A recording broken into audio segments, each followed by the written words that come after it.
Everyone, my name is Damred and welcome to Hollywood Visionary. Now I have just recorded The Lost Heir and it's basically the same idea. It's a text-based game, but instead of a magical medieval world, this is about being a Hollywood celebrity. I think we can make movies and all.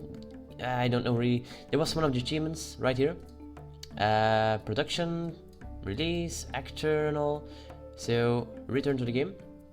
And we're going to start this.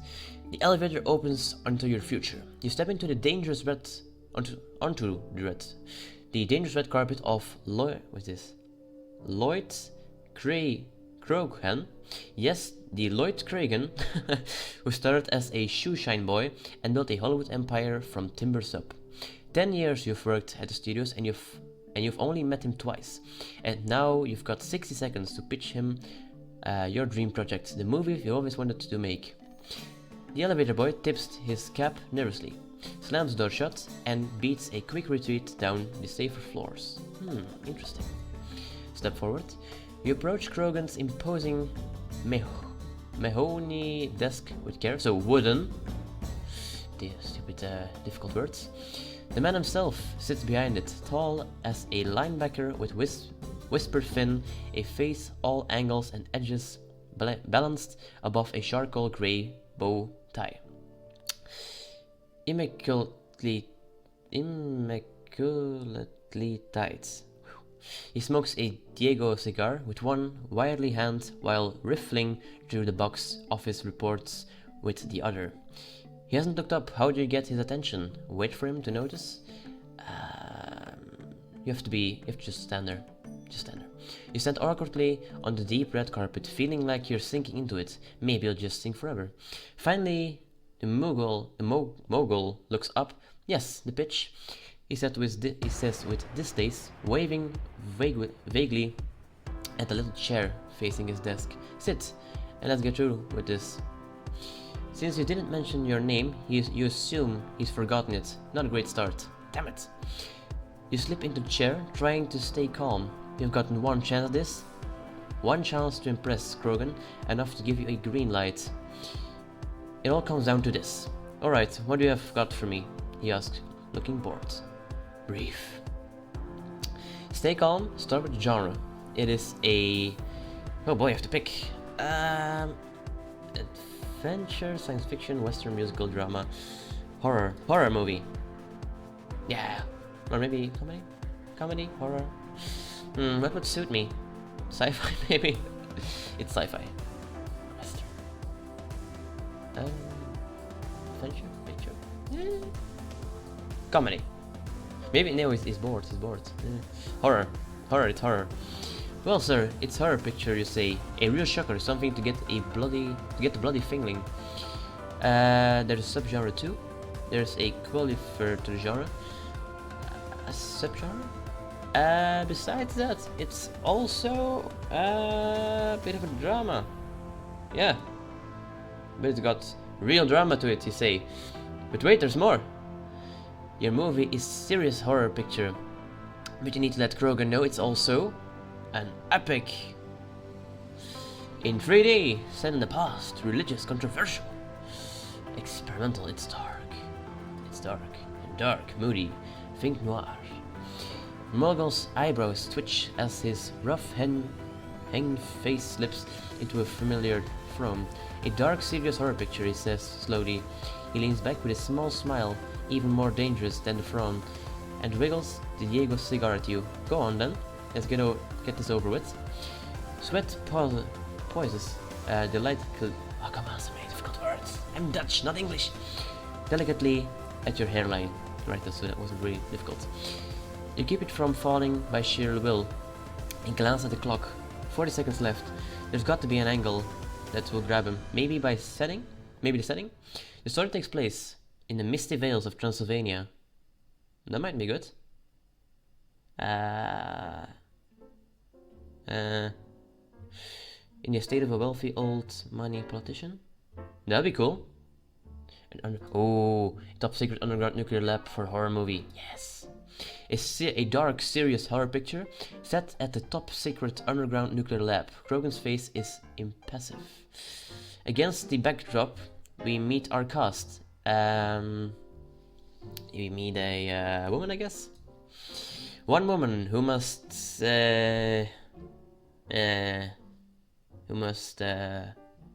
struggle against forces beyond her control.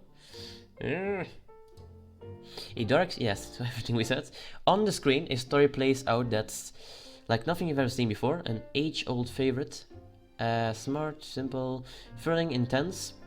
It will have the audience on the edge of their seats. For the cast, we'll look for big names, small character actors, friends of mine. A focus on quality. This. 20 seconds. You lean forward and catch the steely eye with all the intensity you can muster. Mr. Krogan, my years of experience make me the perfect person for this project. I know I've never handled a picture quite like this before, but I promise I'll bring it on time and on budget. I've built a reputation at the studio for my natural talent at... editing? Let's see, I'm not really an actor. They're directing, producing, editing. And though it doesn't come as naturally to me, I've also worked hard to become a skilled writer. You decide not to mention your Achilles heel. You're no good at all as an actor. Yeah. I'm not an actor. With my talent and the resources of the studio behind me, I believe I can produce a tremendous motion picture. What do you say? You lean back into your chair. That's it. You have done your best. For better or worse, your fate's in Krogan's hand now. Next. Krogan puffs his cigar reflectively, then steeples his fingers, staring at you through narrowed eyes filled with something unpleasantly like distaste. You suspect he's never liked you, probably because he views my masculine person as a challenge. Use he pronounces for my character. Yes, I'm a male. Yeah, male. And if there was ever something who doesn't like to be challenged, it's Lloyd Krogan. He's raising to the top through hard work, sure, but also by keeping people in their place beneath him. Krogan unfolds his hands and leans back in his chair. A charming pitch, he says, but quite impossible. We've simply got no room in our schedule for the picture like that. I'm afraid none at all. Adrenaline courses through you, sweat and sour. You're losing him. You've got to say something. Next year's schedule? Do you really want us to keep churning out the same old picture years after year? If I could just tell you a little more about the story. Yeah, do this. His face sharpens and he leans forward again. Those old stories have turned the studio into an institution. That is it. Turned the studio in the institution that it is, he says. Perhaps you misunderstood. Your idea is sloppy, it's confusing, unpolished, and too brash.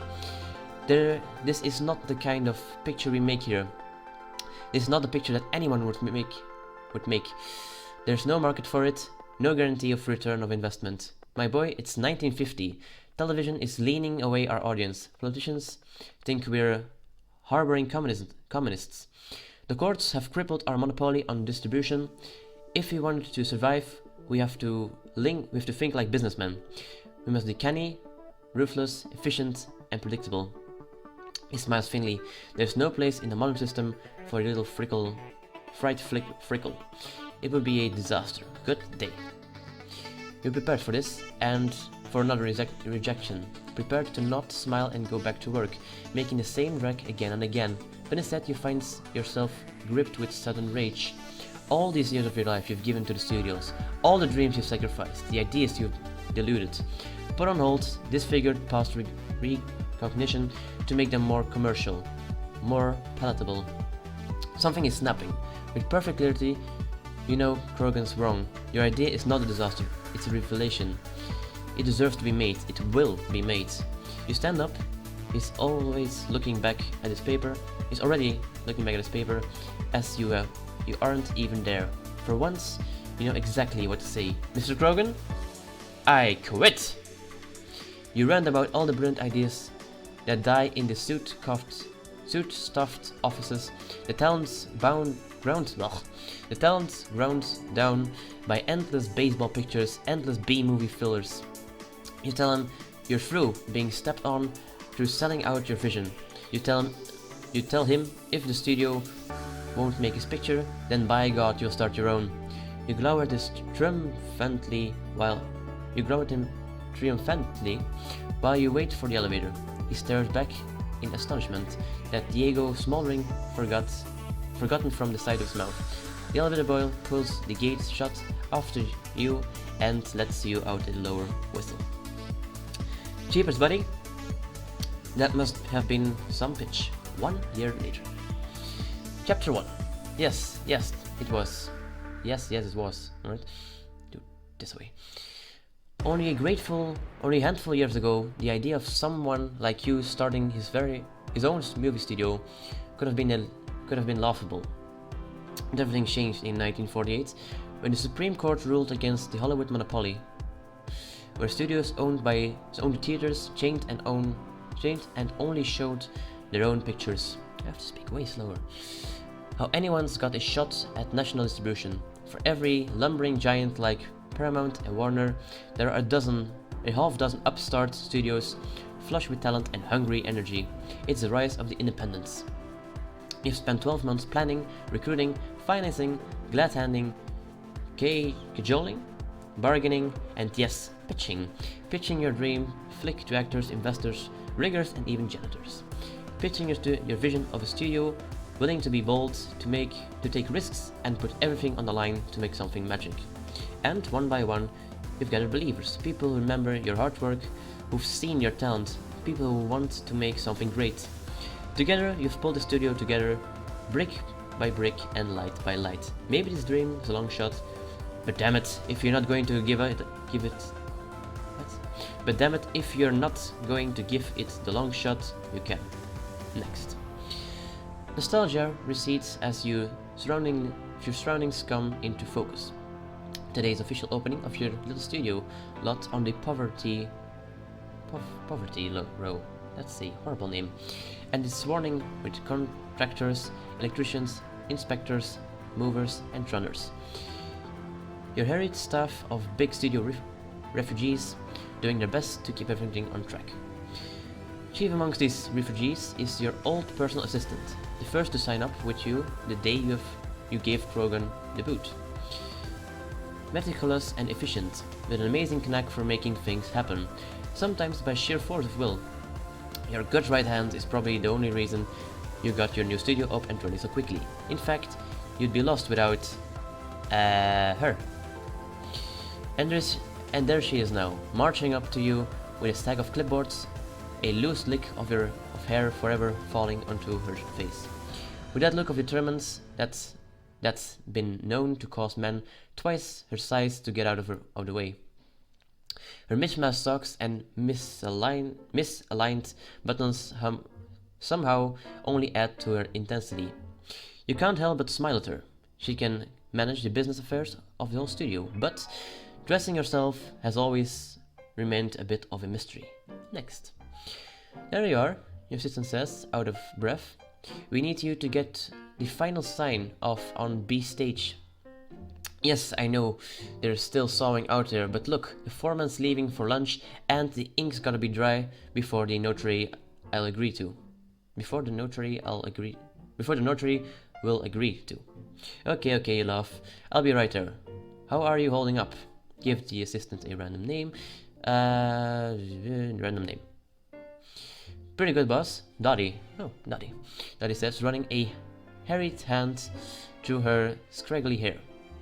Just a million things to do, and only one of me to keep track of them. She thrusts the clipboard at you. Sign for the Camry delivery, will you? You scribble your last name on the form. So my name is... did I actually have a first name? My last name is Chernikov, maybe. Zoo?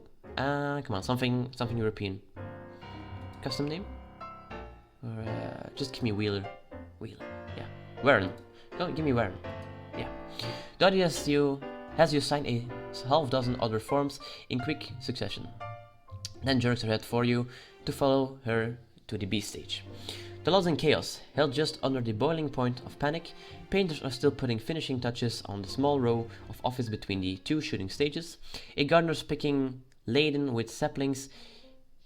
A gardener's pickup laden with saplings is parked atop an unfinished path, and the gardeners and bricklayers are using men's words with each other.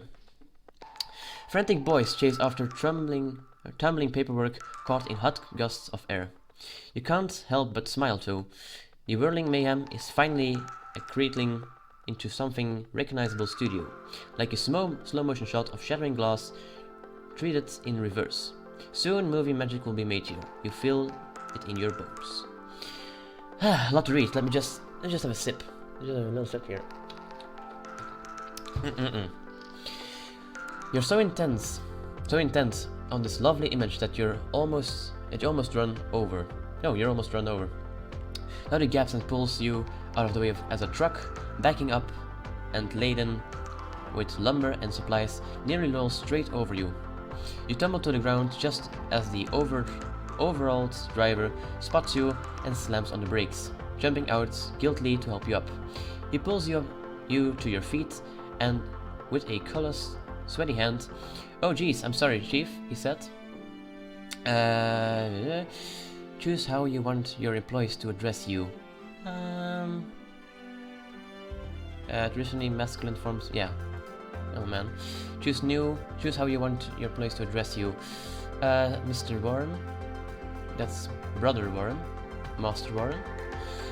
Just call me Mr. Warren. Sorry, Mr. Warren, the driver says, face turning even redder. You know that look well. You've worn it before. That's the look of someone who thinks they're about to get fired. And maybe that's just what you ought to do to someone backing up an overloaded truck on a busy lot without looking where he's going. I can fire him.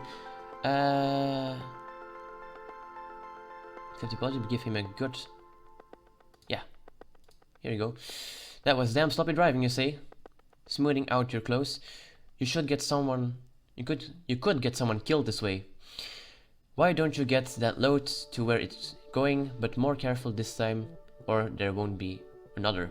Sure, right away, Mr. Warren, he says, climbing back into the truck and carefully driving off. Dory peers after him with lingering distaste. Sorry about that, Mr. Warren, she says. I don't know where they find some of these clowns. Oh, come on, Dot, you say. We've known each other for almost 10 years.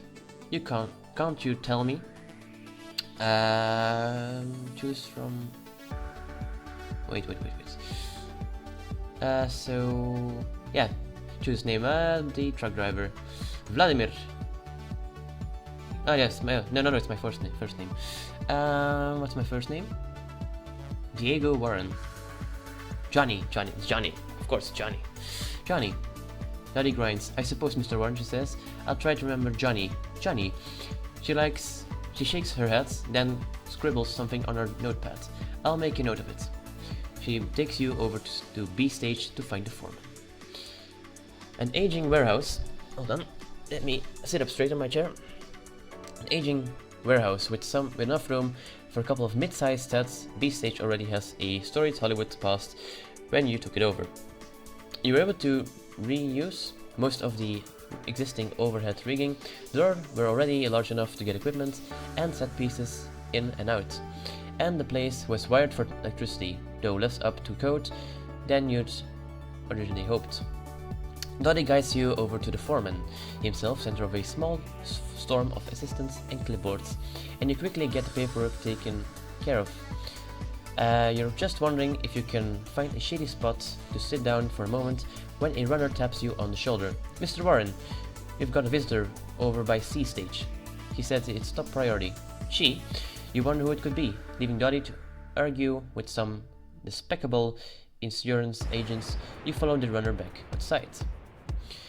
A lot to read. I'm just going to go a bit more of it. It's your long-lost sister Ramona. It's been 10 years since I've seen her. She's had 3 spouses and 3 divorced by age. Right, so we know what kind of woman this is. when she brothels a wealthy aristocrat from a tiny European country, maybe Belgium. Your sensible objections that she seems to enjoy flirting with her women nearly as much as spoiling her with lavish presents were ignored. She flew off to live in a castle and letters were not forthcoming. Of course, Ramona was never nice to you to begin with. Even being civil is going to raise your blood pressure, you can tell. Getting in some good digs on your hand might feel awfully nice. She spots you a minute later from behind fashionable, oversized sunglasses and nods coolly. Little brother, glad to see you're doing well. Countess Ramona La Neuve. So you probably went to France then. It's good to see you, swallowing your pride. An unsuspected surprise, keeping it neutral. I guess even Europe couldn't stand you. What an unexpected surprise.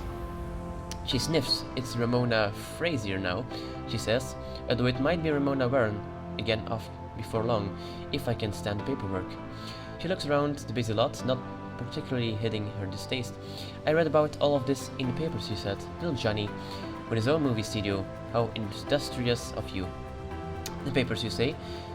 Have you moved back to California then? Yes, we've got a little place up on Mulholland now, she says airily, opening a fan and waving at the summer air with ineffectual flaps. I normally wouldn't play tourist like this, but she insists. Sweet pie. She raised her voice and the kid steps shyly forward. Johnny, this is your niece. Alright, my niece. She's my niece, so I'll give her a hug. You give the girl a hug. Nice to meet you, say. I didn't know you existed until now. The girl gives you a good hard look. You can tell that she's gearing up to ask you about. It's one of your more distinctive affectations. Whoa. Choose a Disney. Oh yes. I wear a fedora. Yeah. She noticed your trademark fedora. That one you're always wearing, it's hard to miss. You suppose in summer, wearing bright, which really brings out the black. Yeah, that's, the girl says. So what's the deal? Your distinctive black fedora does tend to get a lot of attention. You think for a moment about how to respond. I've always worn it. I picked it up during my traveling years. Between you and me, it's just, yeah, I picked it up. She thinks about it. I like it, she decides. Very distinctive. Do you really run this whole movie studio? Right, so I'm telling you about her. The girl is writing off some statistics about microphone frequencies ranges when you put a hand on her shoulder. Let's slow down there, darling. I don't even know your name yet. Her name is... Spider... No, it's Tara. Tara Frazier. Ramona... So she went to the house firsthand how to picture as well. She'll be no trouble at all. Alright, is she leaving her with me? Besides, it would be such a lovely chance to get to know her. Yeah, she's leaving her with me. She's welcome to visit as often as she likes. We'll have a crew keeping an eye on her. She can come by whenever I have time to keep an eye on her. Yeah, this. Choose how you want your niece to address you. How about just Johnny? Call me Warren. Uncle Johnny. She's not smiling. Okay, Uncle Johnny. The kid seems to like you. Maybe she's got less of her mother in her than you thought. But you've got a busy day ahead, busy day ahead of you. And now, business can wait. No, I'm just catching up with my niece. It puts a dent in your schedule, which you can't really afford, but you spend some time chatting with little Tara and your sister. Your niece endlessly inquisitive. Yeah, fuck it. And Romana even smiles once or twice before the hour's over. A minor miracle. Now the rush is over. Mr. Warren, she says, adding, I mean, Johnny, you're hoisting the sign. There's a reporter of Variety who wants a picture. Come quickly. Breaking no complaint, she grabs your arm and pulls you to the front of the lot. Tara eagerly and Ramona indulgently follow. The name will be Warren Studios. Johnny Warren, yeah, just Warren Studios. A news flash. No, a few flash bulbs snap on your smiley face as the sign is hoisted into the final position. All the struggles to get to this moment were worth it. Warner Studios is officially in business. Sorry. Now it's time to take a picture. Next chapter. Chapter 2. But I think I might just end it here. We gotten in 1 chapter, and I think you can play 3 chapters before the demo is over, so if you guys like this, then like and subscribe for more. Remember, this DLC, or this mod, no, this game will cost me 5 euros, so unless you guys really want to see it, then I will buy it. If not, this is just a fun little demo. But anyway, that will have to wait, because there's still 2 parts coming up, so see you guys next part, basically. Until then.